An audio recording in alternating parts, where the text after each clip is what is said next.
Sure, the owner of this premises is not a contractor. He is a criminal. And as you did see, the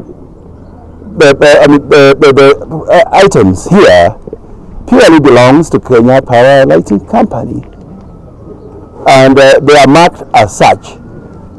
And some of them, naturally, when you look at them, you will see that very unorthodox ways were used to bring them down. We have parts of pylons that are here. We have the wires and many other assorted items that are used to convey electricity. Yeah, we are here this morning following the impounding of assorted energy infrastructure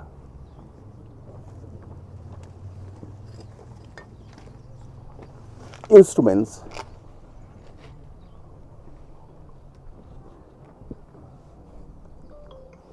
and as you will see, these are very critical aspects of energy infrastructure: the transformers, the conduit wires, and many others. There will be change under the Economic Crimes Act.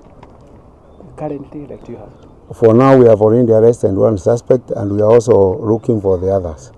And it's good for them to surrender. They are not going anywhere. We are in Kenya, and we have all the mechanism of getting them. This is a menace which has been going on for some times, but for the last 2 months, we had a rampant theft of these transformers. Also areas of Ndia, where we lost about 14, areas of Limuru about 3, we had areas of Juja, areas of Thika East, Munyo area down there, and also other areas like Gatundu North. And you remember Gatundu North is where we have the Camerino Dam. As we are asking, they have gone now and extended towards areas of Keno and areas of Muranga.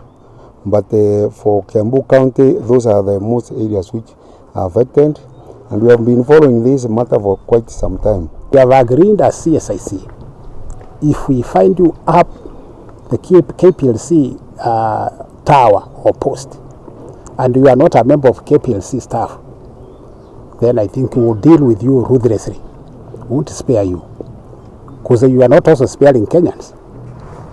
That is one. Number two, I think I also want to warn the members of public that it is illegal to handle items from a government, any government institution, without permit, without any permission. So whether you are found there as a worker or whatever, any other position you are holding in that business, I think the law will be